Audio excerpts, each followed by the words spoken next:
마음 완전한 하나님 향하여 이곳에서 바로 이 시간 하나님을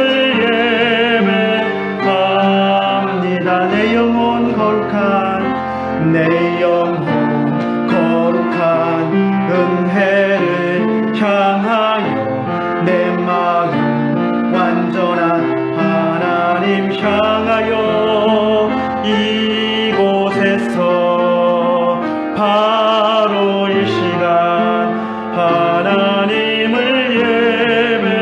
예배합니다. 예수는 그리스도,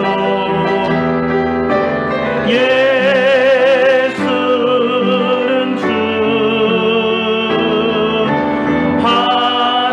하나님의 영으로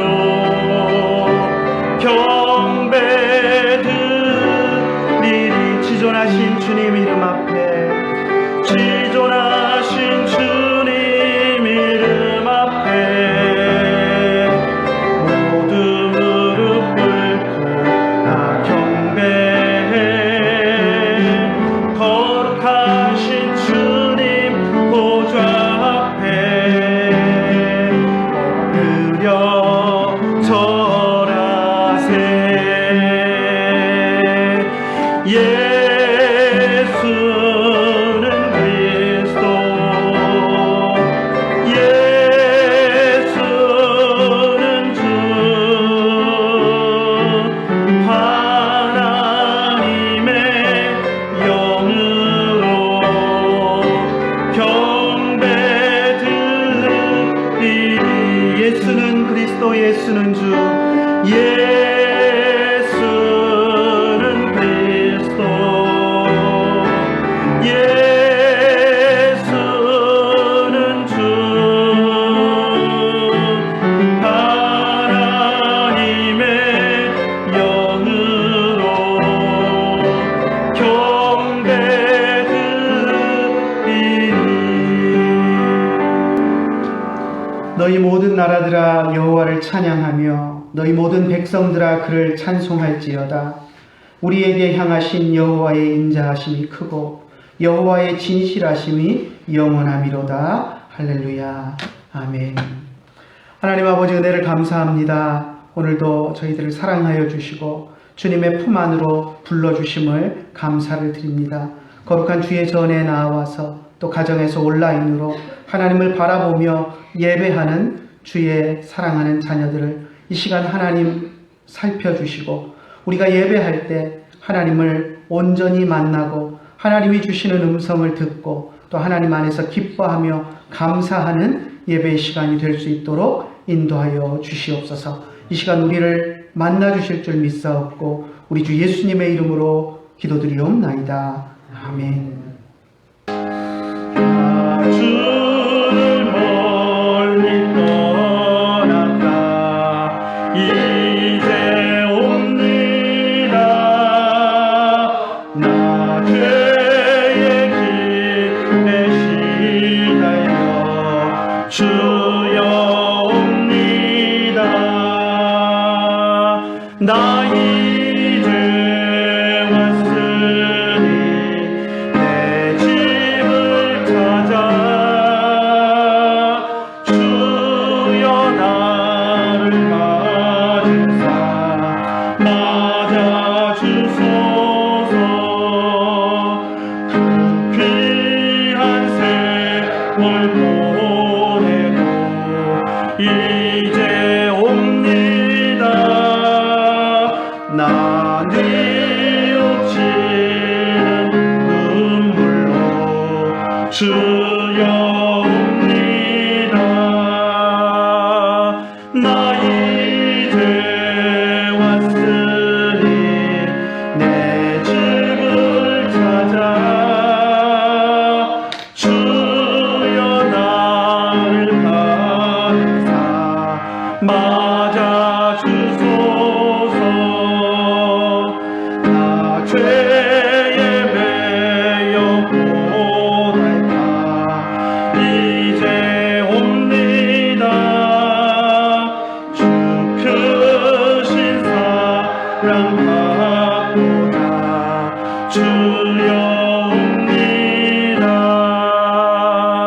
나 이제 왔으니 내 집을 찾아 주여 나를 받으사 맞아주소서.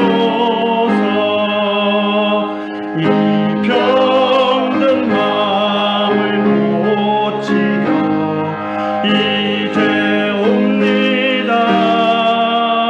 큰 힘과 소망 바라고 주여 옵니다. 나 이제 왔으니 내 집을 찾아 주여 나를 받으사 맞아주소서. 나 바랄 것이 무엇나 우리 주 예수 날 위해 죽임 당하신 믿고 옵니다. 나 이제 왔으니 내 집을 찾아 주여 나를 받으사 맞아주소서. 전능하사 천지를 만드신 하나님 아버지를 내가 믿사오며 그 외아들 우리 주 예수 그리스도를 믿사오니 이는 성령으로 잉태하사 동정녀 마리아에게 나시고 본디오 빌라도에게 고난을 받으사 십자가에 못 박혀 죽으시고 장사한 지 사흘 만에 죽은 자 가운데서 다시 살아나시며 하늘에 오르사 전능하신 하나님 우편에 앉아 계시다가 저리로서 산자와 죽은 자를 심판하러 오시리라. 성령을 믿사오며 거룩한 공회와 성도가 서로 교통하는 것과 죄를 사하여 주시는 것과 몸이 다시 사는 것과 영원히 사는 것을 믿사옵나이다. 아멘. 오랫동안 모든 죄 가운데 빠져 더럽기가 하여 아무 분노 없이 구원함으로도 하나님의 자녀 지금 되었네. 주의 그 사랑 한량 없도다 찬송할지어다 예수의 공로. 주의 그 사랑 한량 없도다 찬송할지어다 예수의 공로. 정결하게 씻어 죄악에서 떠나 세상 근심은 간 곳 없어지니 하나님의 빛이 영화롭도다. 주의 그 사랑 한량 없도다 찬송할지어다 예수의 공로. 주의 그 사랑 한량 없도다 찬송할지어다 예수의 공로. 죄의 깊은 잠과 뜬 세상의 꿈을 어서 깨어나라. 은혜 받을 날과 구원 얻을 때가 지금 온 세상에 선포되었네.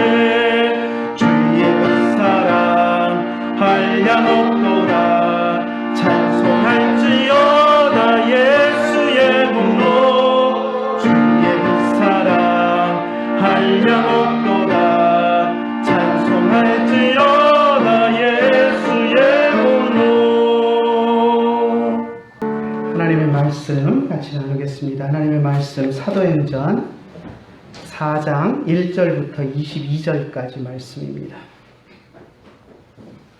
사도들이 백성에게 말할 때 제사장들과 성전 맡은 자와 사두개인들이 이르러 예수 안에 죽은 자의 부활이 있다고 백성을 가르치고 전함을 싫어하여 그들을 잡음에 날이 이미 저물었으므로 이튿날까지 가두었으나 말씀을 듣는 사람들 중에 믿는 자가 많으니 남자의 수가 약 5천이나 되었더라. 이튿날 관리들과 장로들과 서기관들이 예루살렘에 모였는데 대제사장 안나스와 가야바와 요한과 알렉산더와 및 대제사장의 문중이 다 참여하여 사도들을 가운데 세우고 묻되 너희가 무슨 권세와 누구의 이름으로 이 일을 행하였느냐.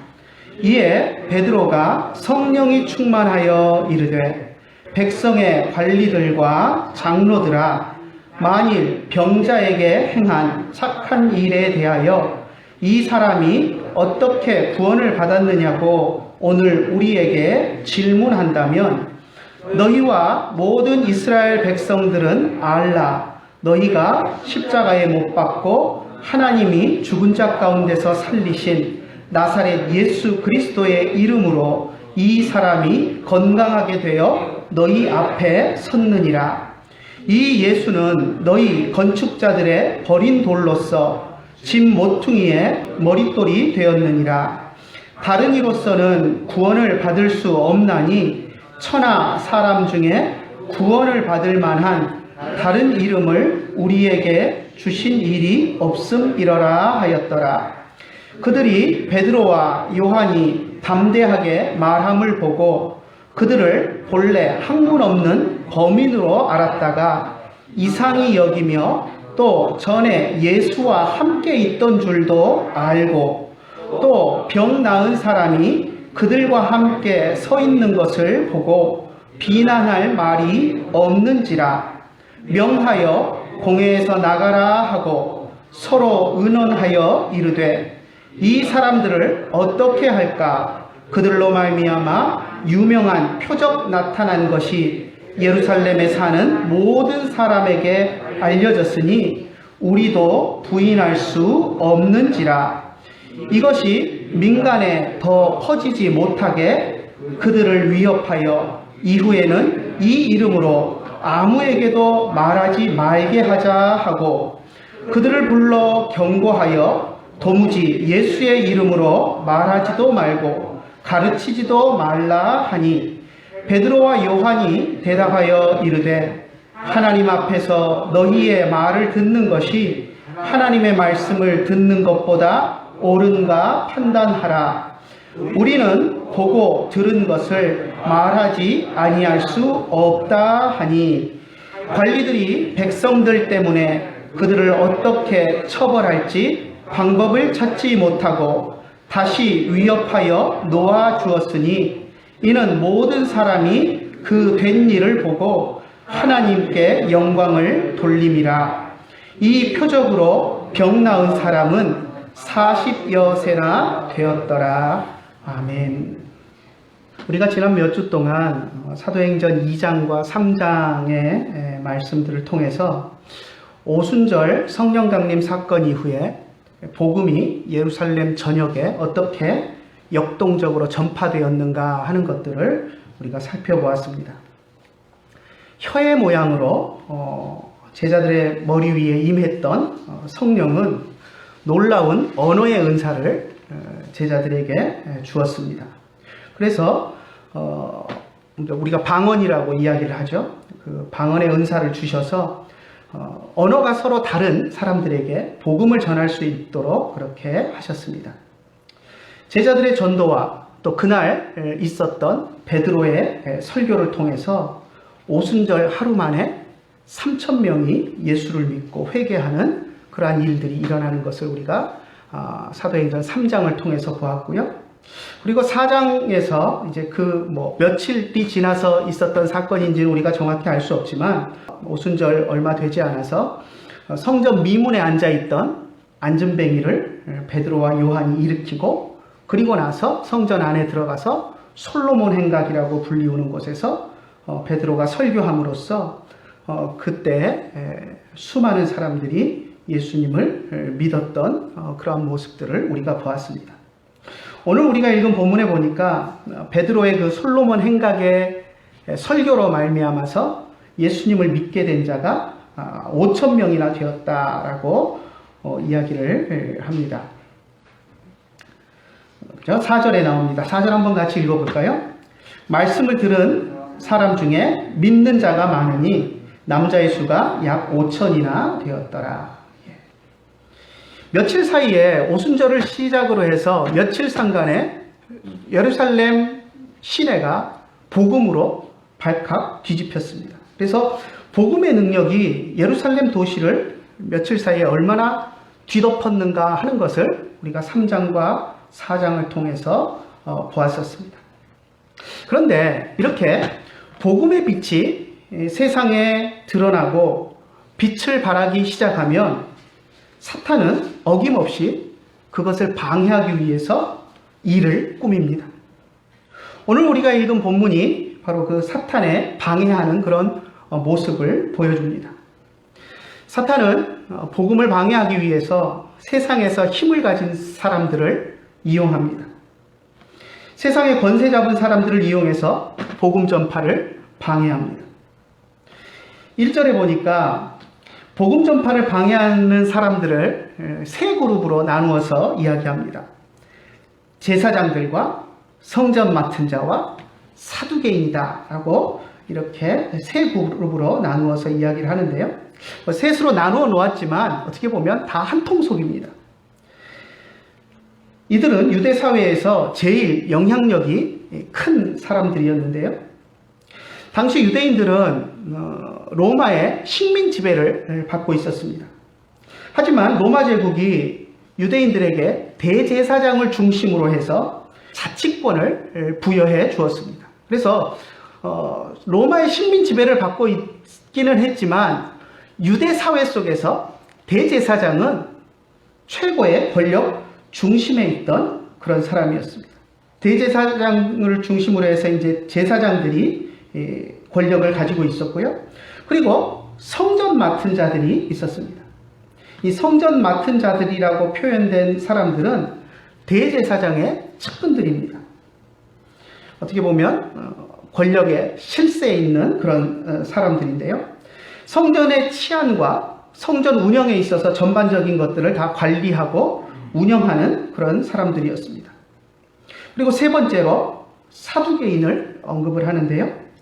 사실 이 사두개인을 따로 언급하고 있지만 앞에 이야기한 성전 맡은 자들도 엄밀히 이야기하면 사두개인 안에 포함되어 있는 사람들입니다. 사두개인 중에서 그런 제사장 옆에서 실제 권력을 가지고 있는 사람들을 우리가 성전 맡은 자라고 볼 수 있는데요. 이 사두개인이라는 이름이 결국 제사장과 밀접한 관련이 있습니다. 이 사두개라는 이름이 다윗 시대의 제사장이었던 사독의 이름에서 왔습니다. 사독의 후예들이라는 의미로 이 사두개인들이 자신들을 사두개인이라는 그런 이름으로 불렀는데요. 이 사두개인들은 사독의 후계자들이라는 그런 의미에서 아주 자부심이 강했던 그런 사람들이었습니다.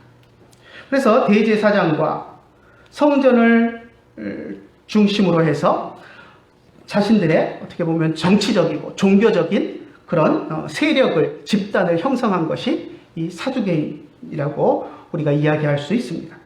바리새인과 사두개인을 우리가 구분을 해서 한마디로 이야기해 보자면, 바리새인들은 랍비를 중심으로 하는 학자 그룹이라고 한다면 사두개인들은 제사장과 성전을 중심으로 하는 종교 세력이었다라고 이야기할 수 있는 것입니다. 그런데 특이하게 이 사두개인들이 가졌던 신학적인 특성이 하나가 있는데요. 신학적인 입장이 있었는데 그것이 무엇이냐면 부활을 믿지 않는다는 것이었습니다. 그들은 죽은 사람의 부활은 없다라고 주장을 했습니다. 그래서 부활을 인정하는 바리새인들과 늘 대립각을 세워왔습니다. 지금 대제사장을 중심으로 하는 이 사두개인들 세력이 사도들을 대적하면서 사도들이 예수 그리스도의 복음을 전하는 것을 막는 것도 그것을 방해하는 것도 이 두 가지 이유 때문이었습니다. 자기들의 정치 세력화한 자기들의 그런 종교적인 지도자로서의 입지가 약화된다라는 그 이유 하나와 자기들이 없다고 주장하는 부활을 예수님의 제자들, 사도들이 증거한다라고 하는 그 이유에서 지금 사도들을 반대하고 있는 것입니다. 사도들이 전하는 복음이 갑작스럽게 며칠 상간에 예루살렘에 쫙 퍼지면서 예루살렘 안에 있는 사람들의, 유대인들의 관심의 중심이 예수 그리스도의 복음이 되어버렸습니다. 그리고 그 복음을 전하는 사도들에게 사람들의 관심과 인기가 집중되었습니다. 그러자 이 사두개인들과 대제사장들은 자기들의 종교적인 입지가 약화될까봐 두려움이 생겨났습니다. 예루살렘 교회의 세력이 커져가는 것에 대해서 위기감을 느낀 것입니다. 더구나 사도들이 전하는 이 복음의 중심에는 예수 그리스도의 부활이라는 부활의 메시지가 있었고, 그 부활의 메시지에 대해서 이들은 더욱더 참을 수가 없었습니다. 그래서 오늘 우리가 읽은 2절에도 보면 예수 안에 죽은 자의 부활이 있다고 백성을 가르치고 전함을 싫어하였다라고 분명하게 이야기하고 있는 것을 보게 됩니다.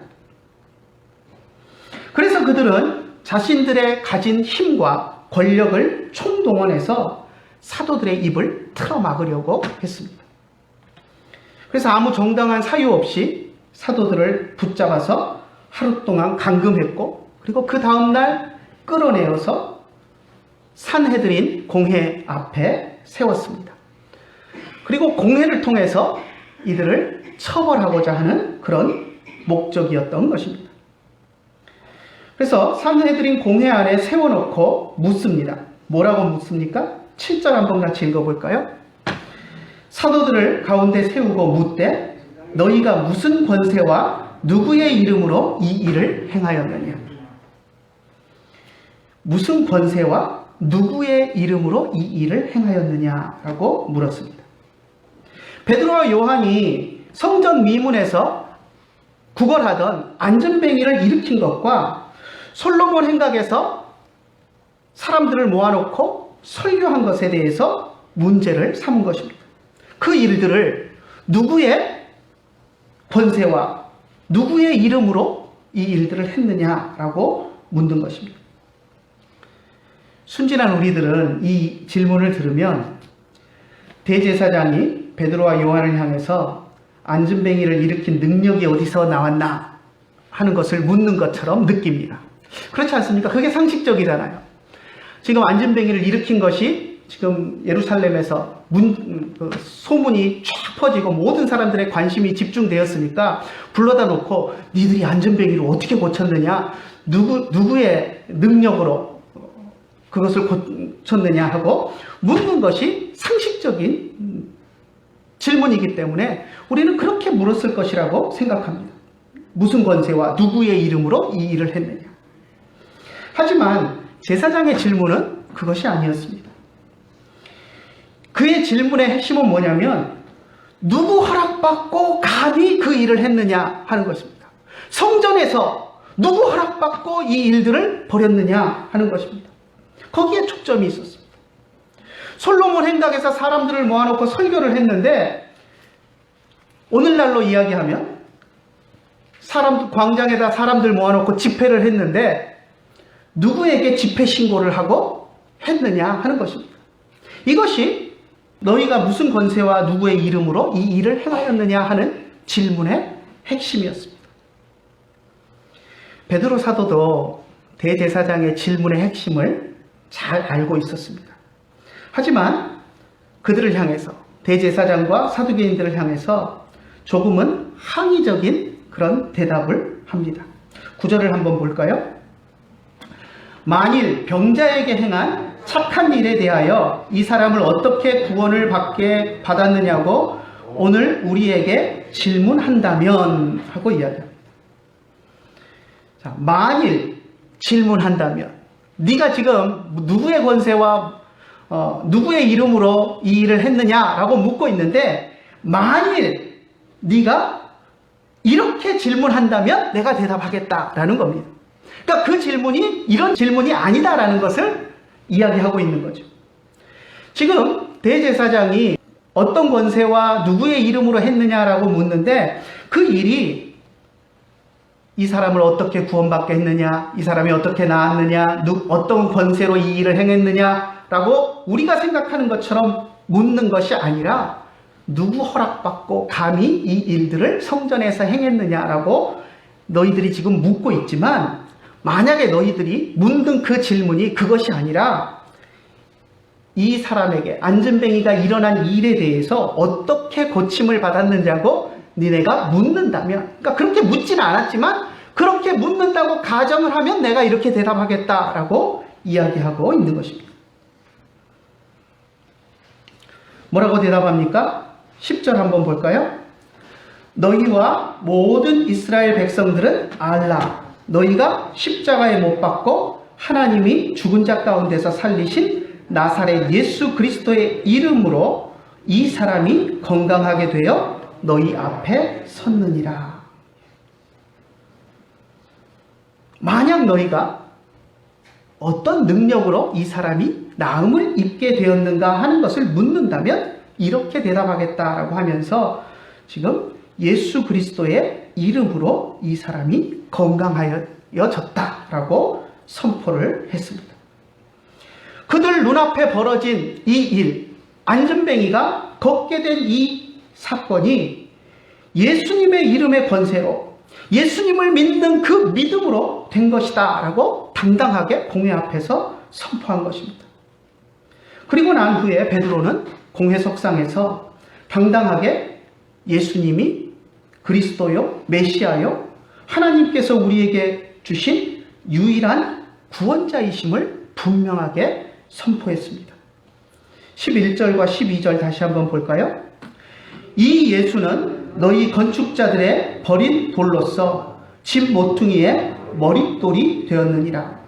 다른 이로서는 구원을 받을 수 없나니 천하 사람 중에 구원을 받을 만한 다른 이름을 우리에게 주신 일이 없음이라 하였더라. 특별히 11절에 이 말씀은 시편 118편 22절에서 23절을 인용하여서 베드로가 한 말입니다. 다윗의 시인데요.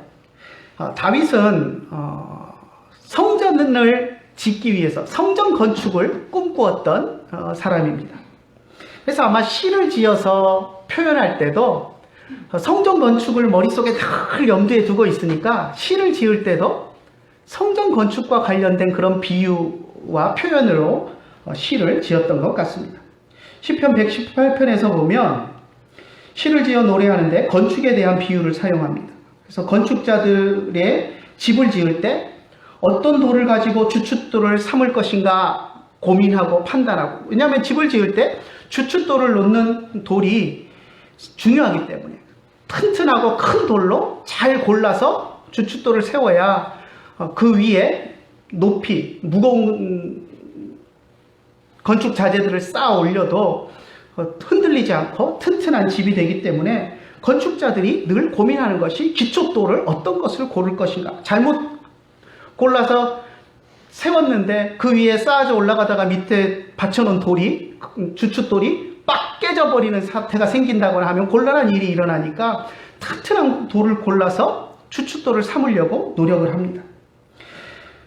그런데 실력 없는 건축자들이 잘못 판단하여서 정말 좋은 돌을 모퉁이 돌에서 제외시켜버리는 일들이 있었습니다.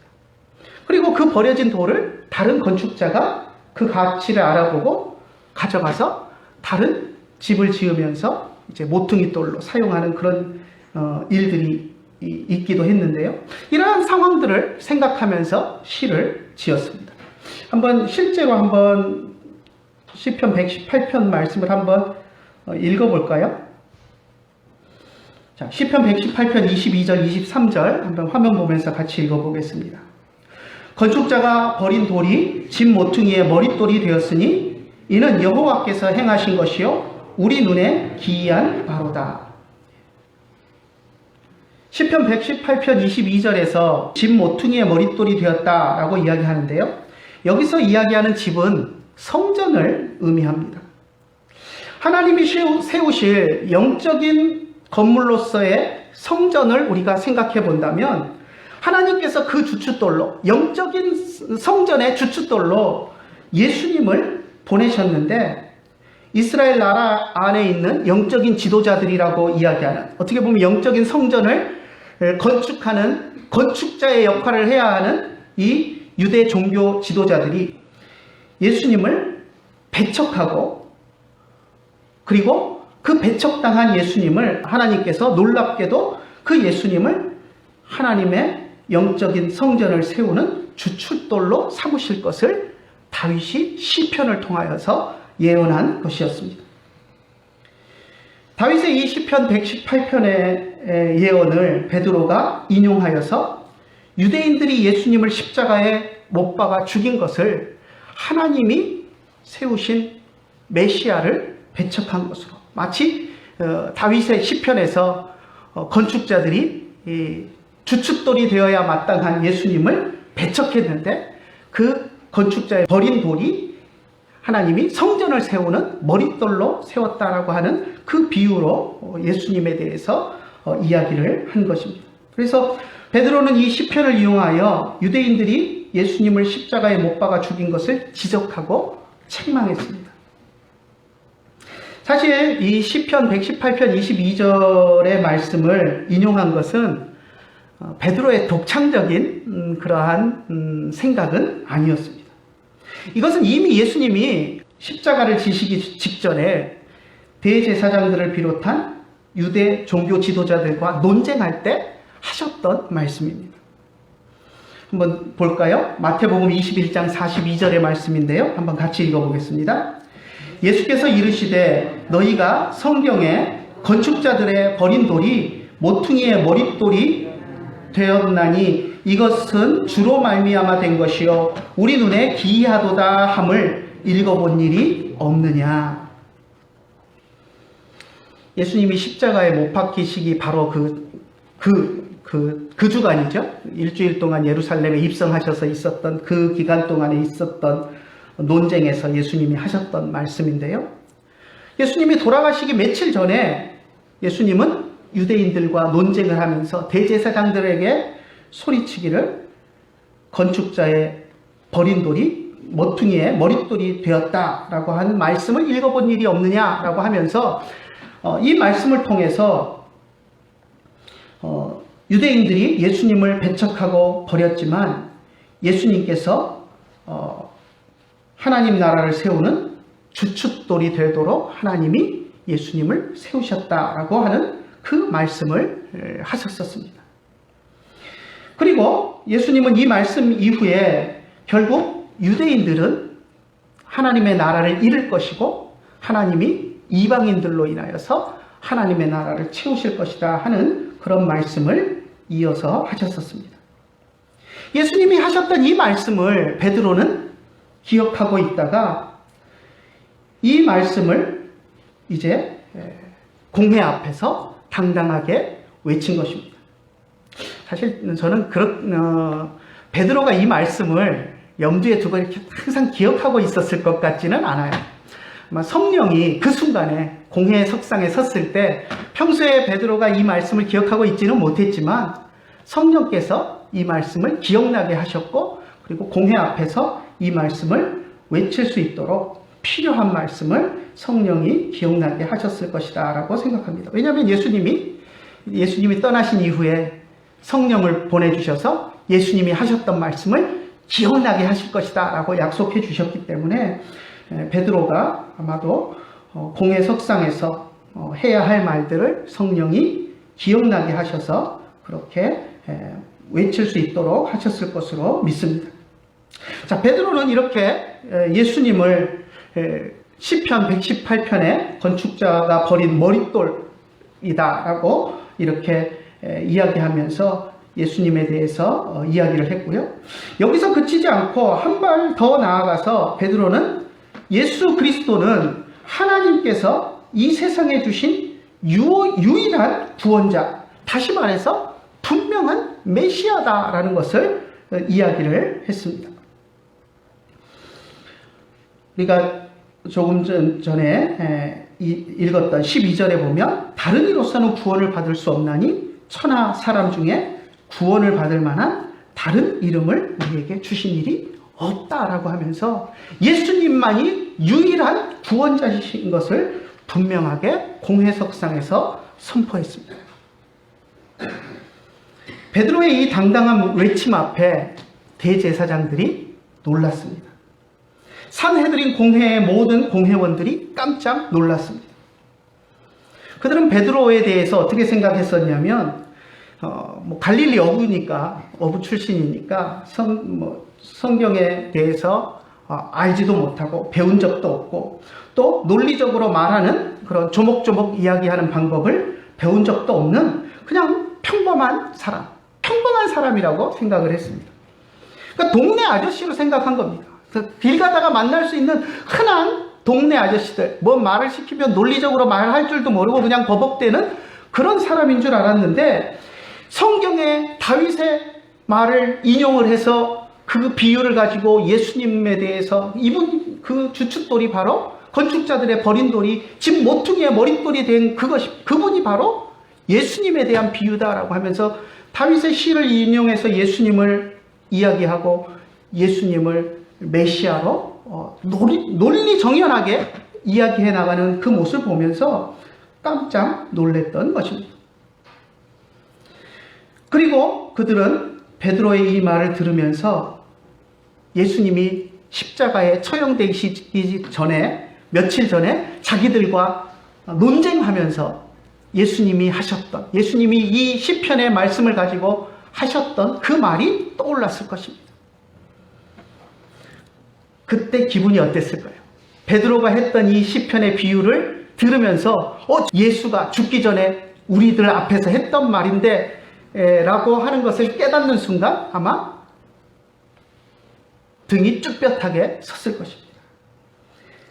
그때서야 그들은 베드로가 예수님 옆에, 그때 예수님이 그 말씀을 하실 때 예수님 옆에 서 있었던 예수님의 제자 중에 한 사람이다라는 것을 깨달았습니다. 아마 예수님 바로 옆에 서 있었겠죠. 13절 한번 읽어볼까요?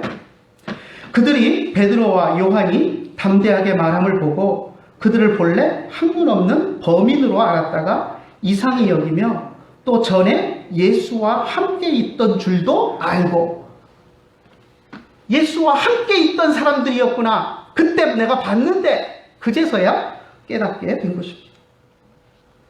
더구나 평생 안전뱅이였다가 베드로와 요한을 통해서 일어나 걷게 된 사람이 베드로와 요한 옆에 공회석상에 함께 서 있었습니다. 그들은 베드로와 요한을 어떻게 할 수가 없었습니다.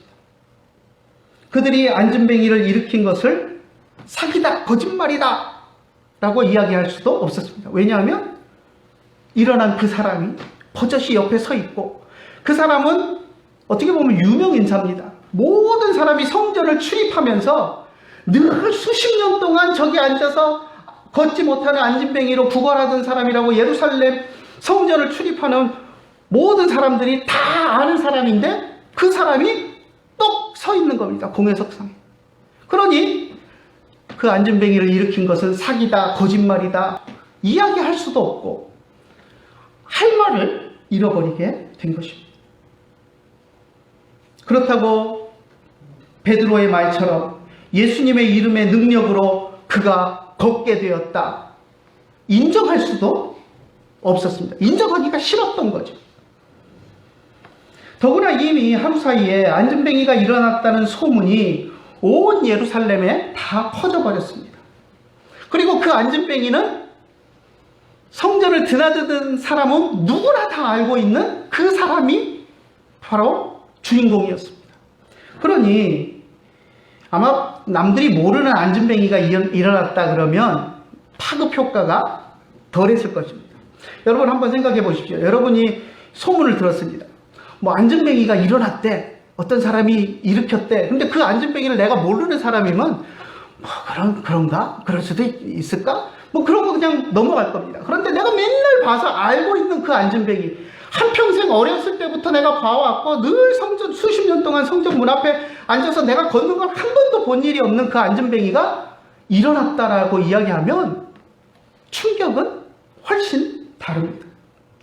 그래서 이 안전뱅이가 일어났다라는 이 소문의 파급 효과는 아주 강렬했습니다. 대제사장들과 사두개인들이 사도들에게 할 수 있는 것이 아무것도 없었습니다. 그래서 그들은 예수 이름으로 아무것도 하지 말라고 협박하는 것 외에는 할 수 있는 것이 없었습니다. 18절 한번 읽어볼까요? 그들을 불러 경고하여 도무지 예수의 이름으로 말하지도 말고 가르치지도 말라 하니, 경고한 겁니다. 그들을 감옥에 가두거나 처벌할 수 있는 근거가 하나도 없으니까 그냥 협박해서 놓아주는 것 외에는 할 수 있는 것이 없었습니다. 그래서 불러서 경고했습니다. 예수의 이름으로는 아무것도 말하지 말아라, 가르치지도 말아라 경고했습니다. 하지만 베드로와 요한의 태도는 단호했습니다. 그들의 협박에 전혀 굴하지 않았습니다. 예수의 이름을 외치고 예수의 복음을 전하는 것이 하나님의 명령이다라는 것을 분명하게 선포했습니다. 19절과 20절 한번 같이 읽어봅시다. 베드로와 요한이 대답하여 이르되 하나님 앞에서 너희의 말을 듣는 것이 하나님의 말씀을 듣는 것보다 옳은가 판단하라. 우리는 보고 들은 것을 말하지 아니할 수 없다 하니.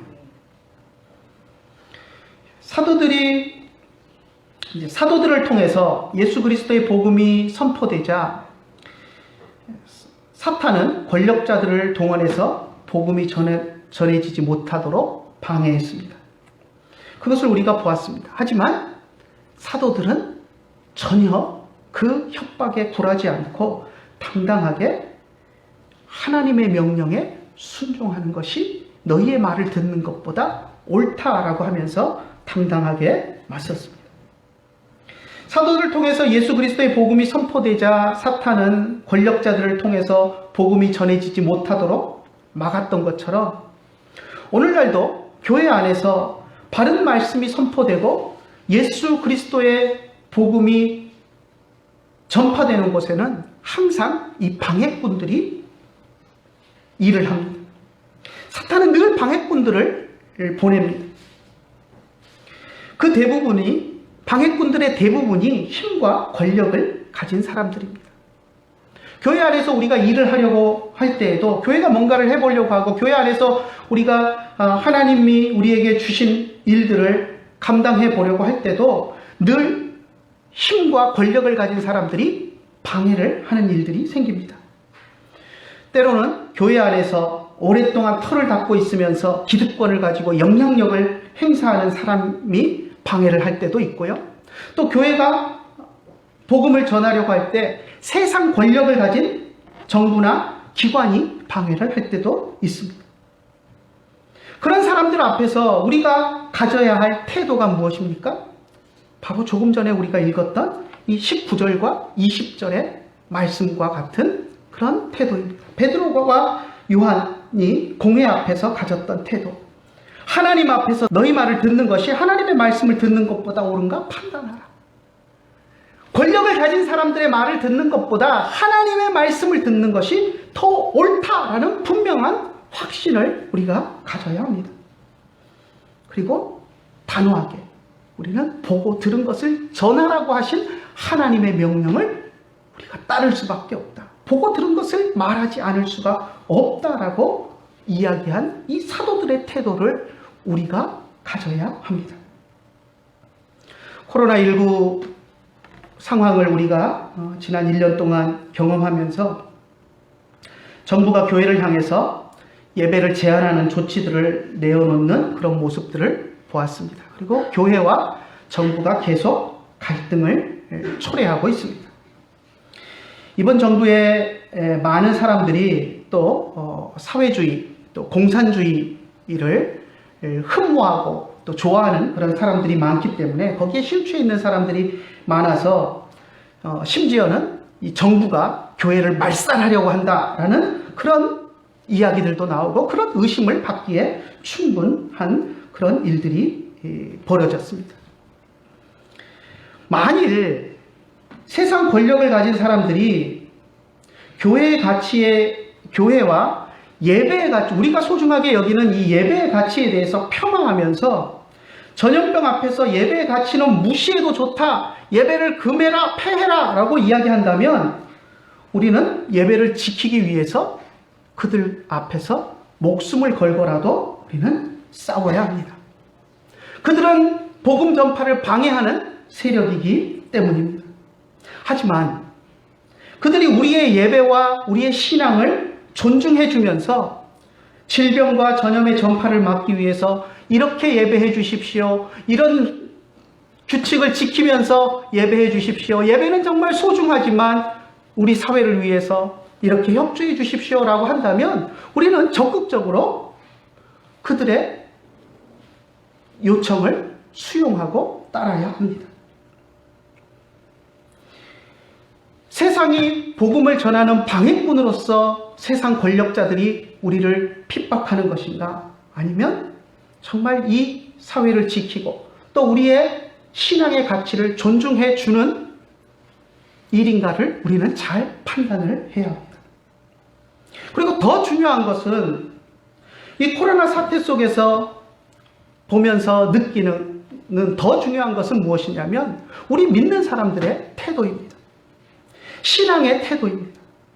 어떤 기독교인들은 스스로가 나서서 정부보다 더 한 발짝 더 나아가서 정말 어떤 목사님들을 보면 답답할 정도로 예배 그까짓 것이 뭐냐라는 식으로 이야기를 합니다. 정부가 전염병 전파를 막기 위해서 그것만 두라면 우리가 나서서 예배를 금하고 예배를 스스로 안 드려야지 왜 예배를 드리겠다고 난리를 치느냐는 식으로 이야기를 하는 목사님들이 있습니다.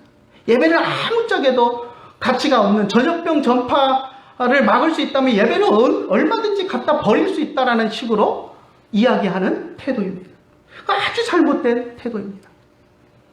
막말로 이야기하면 이 전염병에 걸리면 죽으면 죽었지 우리가 예배를 포기할 수는 없는 겁니다. 그게 바로 신앙의 모습입니다. 물론 전염병이 전파되는 것을 막기 위해서 노력은 해야 되겠지만 극단적으로 둘 중에 하나를 택해라. 전염병 걸려서 죽으면서 예배를 유지할래? 아니면 예배를 포기하고 병 안 걸릴래? 라고 이야기를 한다면 저는 전염병 걸려서 죽으면서 예배를 포기하지 않는 쪽을 택하겠습니다. 물론 그런 극단적인 상황은 오지 않겠죠. 하지만 우리가 그만큼 예배를 소중하게 여겨야 한다는 것입니다. 그런데 우리 기독교인들 스스로가 예배를 폄하하고 예배를 멈춰야 한다라는 것을 이야기하는 사람도 있습니다. 또 어떤 사람들은 얼씨구나 잘됐다, 예배 드리러 가기 싫었는데 코로나 핑계로 예배 안 드리러 가도 되니 좋다라고 얼씨구 좋다 하는 생각을 가진 사람들도 있습니다. 이런 태도가, 이런 신앙과 이런 태도가 우리의 교회를 병들게 하고 우리의 신앙을 병들게 하는 것입니다. 하나님의 말씀 앞에서 무엇이 옳고 그른지 늘 고민하며 하나님의 말씀을 따라 담대하게 행동하는 여러분들이 되시기를 간절히 축원합니다.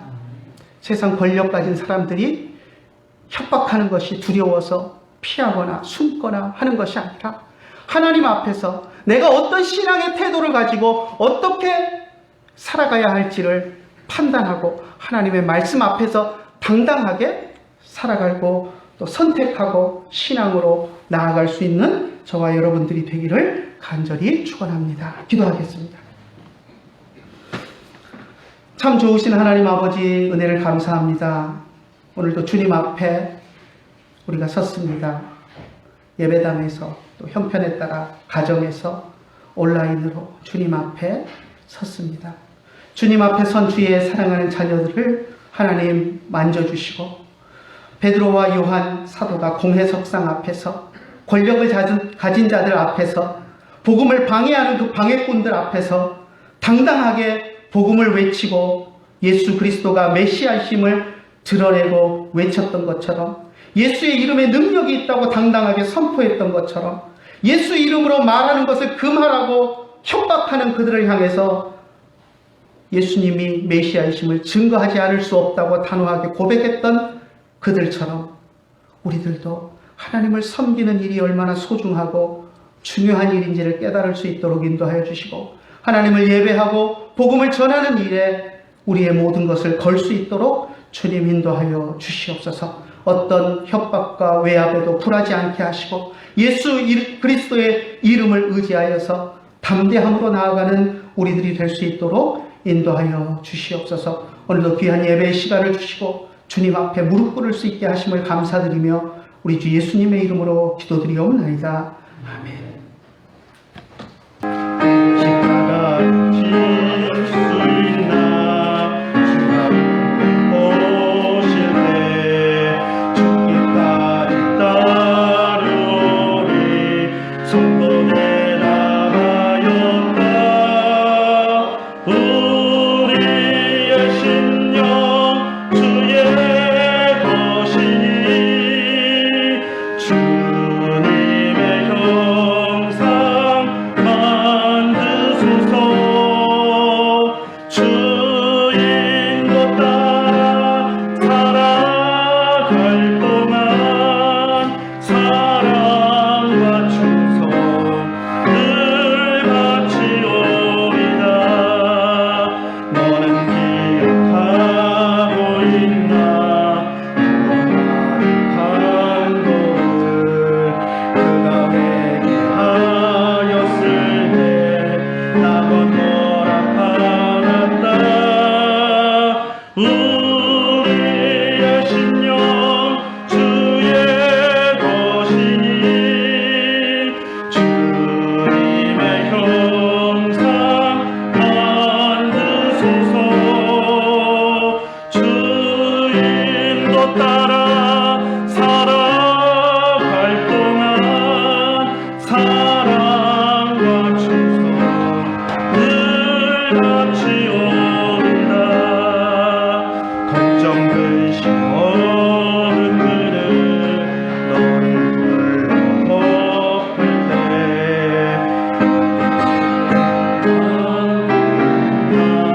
최우승님 믿으며 우리의 심령 주의 것이니 주님의 형상 만드소서. 주인도 따라 살아갈 동안 사랑과 충성 늘 바치오리다. 이런 일도 할 수 있나 주가 오실 때 용감한 자 바울처럼 손끝에 나가리라. 우리의 심령 주의 것이니 주님의 형상 만드소서. 주인도 따라 살아갈 동안 사랑과 충성 늘 바치오리다. 아멘.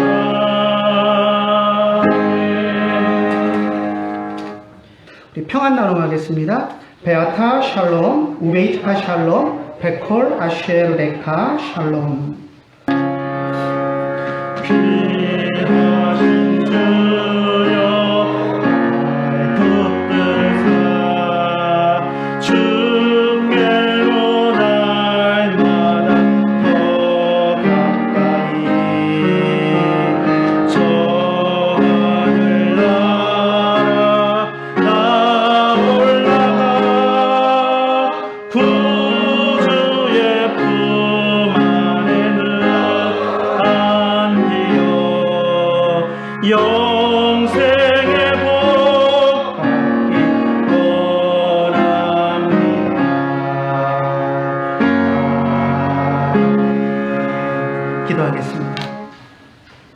이제는 우리 주 예수 그리스도의 크신 은혜와 하나님 아버지의 한이 없으신 사랑과 성령님의 감화하시고 감동하시고 우리 가운데 교통하심이 이제 주님을 사랑하며 주님 앞에서 주님의 말씀에 순종하며 담대히 살아가기를 원하는 주의 사랑하는 자녀들 머리 위에 이제로부터 영원토록 함께 계실지어다. 아멘.